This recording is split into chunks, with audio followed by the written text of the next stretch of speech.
I was born in Vienna, Austria, on September 22nd, 1931. We went to our neighbor's apartment who was in the street, and everybody was looking out of the windows, but they didn't have the curtains drawn. They were like peeking out of the windows, and I wanted to see what it was. And I saw these whole motorcades and, oh, what this is. But I started to sense,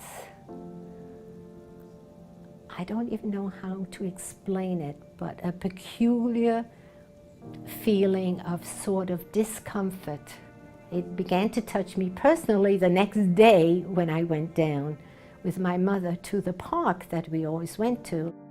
And then I saw this sign, no Juden, and I said, what is this, you know?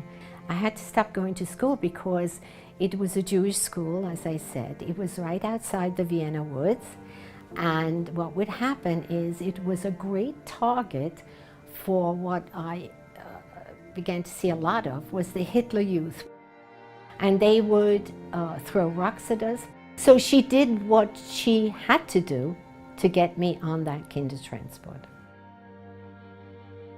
I really didn't understand where I was going and what was going on, but I saw all these children getting on this train. Some of them were crying, but some of them were not. At that moment, I think a realization came that all this stuff that had been going on with my mother and all the nervousness in the house culminated into this. And I didn't know what this was.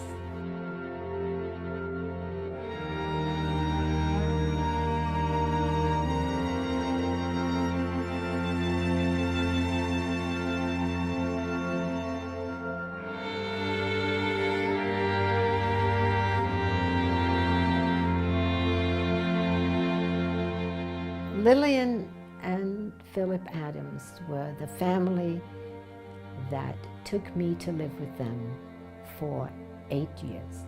I must have had half a dozen dolls when I got there. I had a tricycle, I had balls, and there wasn't a thing that they didn't have for me when I went there.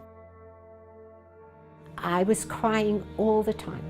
And I remember one day looking up at tea time, we were eating, and everybody around the table, they're all crying. And I'm looking at them and I'm saying, why are they crying? I know why I'm crying, but why are they crying? They just empathized with how I was feeling, and they really couldn't do anything about it. Everything that they could do, they did. As it is, I was fortunate to have this upbringing for 8 years. Impressionable years, 7 to 15, they're very impressionable years. I couldn't ask for a better upbringing than that. If you could say anything to Lilian and Philip Adams right now, what do you think you would say? Thank you from the bottom of my heart, because I truly believe that I would not have survived this time, but you made it possible for me to have a life and children and grandchildren. And I'll be eternally grateful for that, and so will my children. We have a word in Yiddish that says, they really did a mitzvah, which means a very good thing.